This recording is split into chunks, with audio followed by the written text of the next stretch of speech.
biomass boiler is working together with 3 existing heavy fuel oil boilers installed in Glangwili hospital previously. Biomass boiler and toploader are monitored by the BMS station and remotely.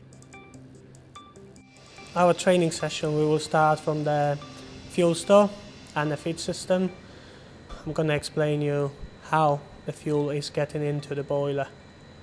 Toploader is a fully automated machine, and there is a number of photocells and sensors that measure the fuel going into the conveyor and is only working when required. This machinery might start automatically, but horn will warn you.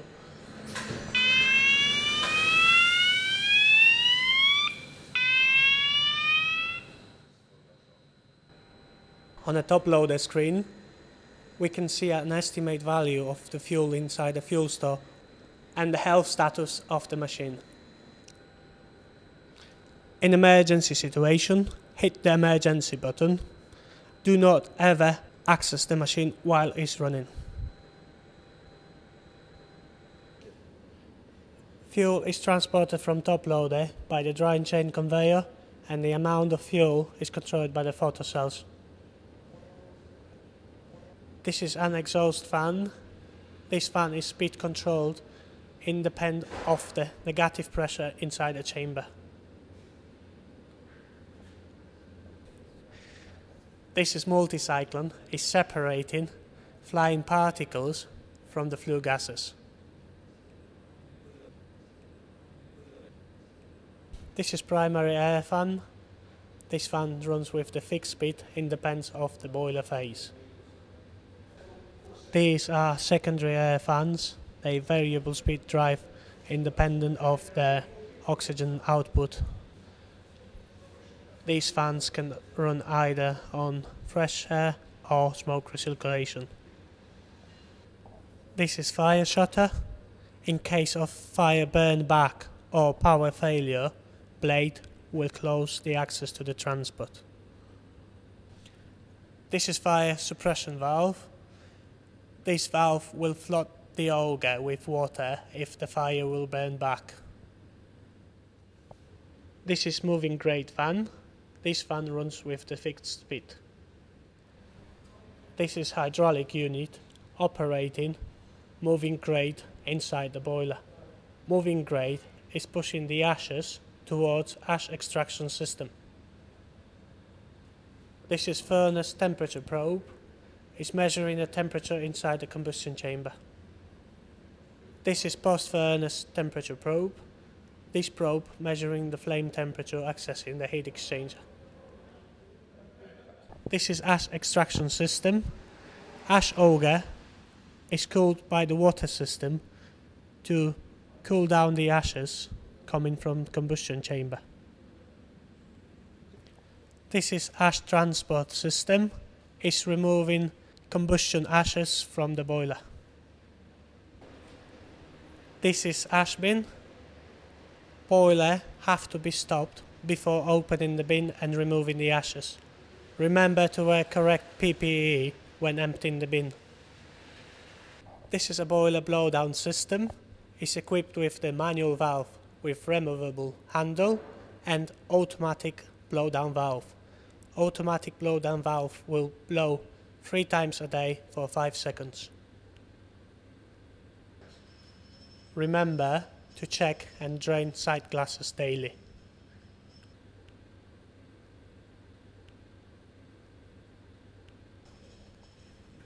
Remember to drain probe chamber 3 times a day.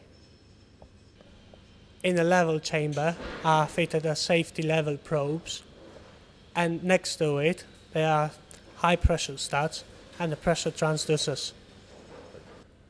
This is a boiler on the low demand. This is water treatment station. Chemicals needs to be dosed according to the sample taken from the boiler water. This is UPS system that will provide uninterruptible power supply to the boiler in case of blackout. This is compressor. This compressor needs to be drained daily. Boiler is equipped with the self-cleaning system. This system is equipped with the 17 numbers of solenoid valves that are doing a cycle during an hour. Whenever valve is open, it's blowing compressed air through the tubes in order to keep a heat exchanger clean.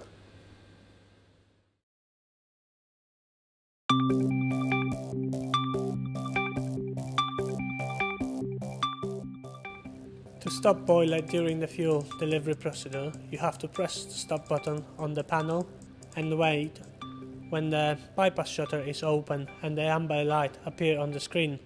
Then you have to change boiler mode to manual. To open fuel store doors, you have to press up arrow button on the fuel store controller.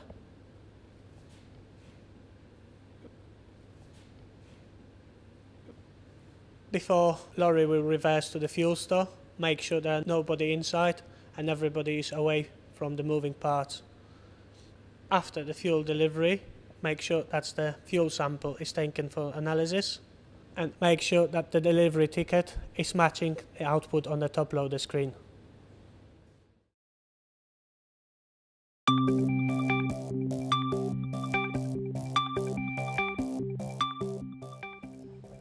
This is the control panel home screen. To access the main menu, we have to press the boiler setup. The first from the top is automatic cycle, where we can establish what is the set point of the boiler, temperature of the smoke, pressure of the boiler, furnace temperature, burst furnace, oxygen level and the pressure probe. If you are in a separate menu and you want to access these values, the quickest way is by pressing the left hand side top corner, which will come up you with the most important values of the boiler.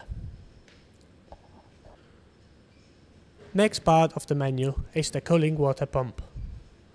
Cooling water pump needs to run whenever boiler is running. The next part of the menu is the feeding water pump. From this menu we can operate feed water pumps. Whenever boiler is operating, that needs to be on and automatic. The next part of the menu is manual cycle. In manual cycle we can operate backward and forwards all of the motors installed with the installation. We can move backward and forward extraction silo conveyor. We can do the same with the transport conveyor. We can do that with the Fukumatic auger or with ash extraction as ash transport auger.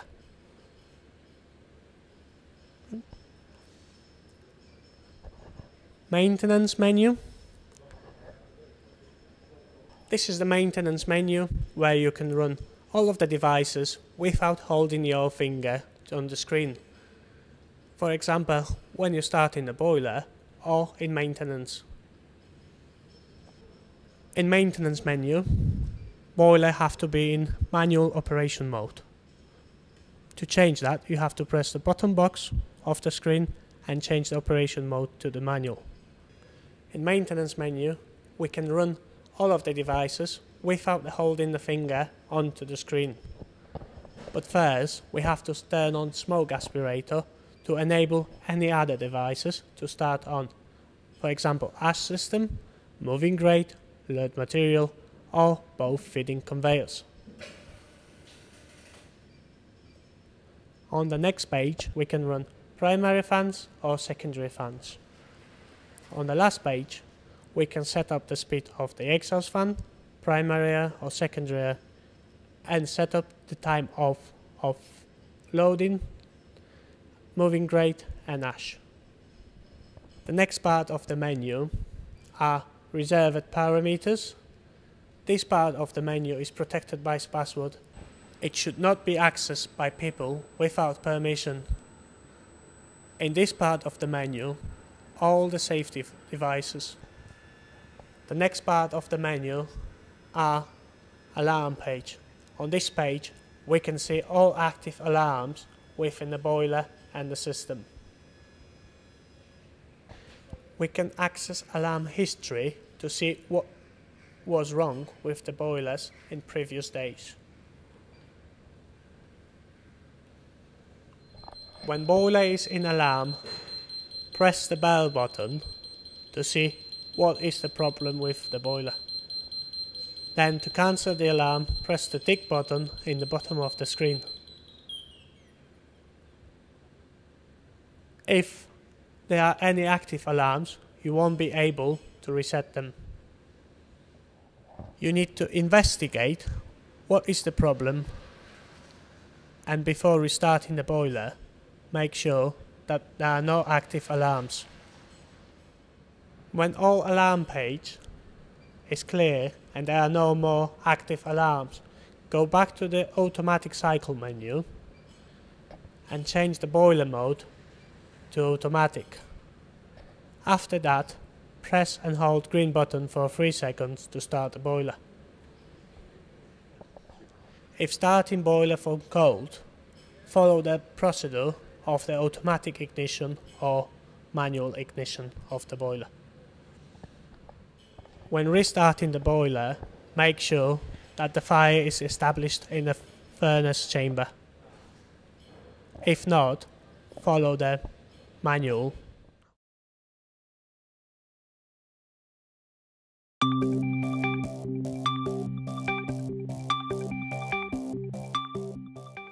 In case of emergency situation, hit an emergency button.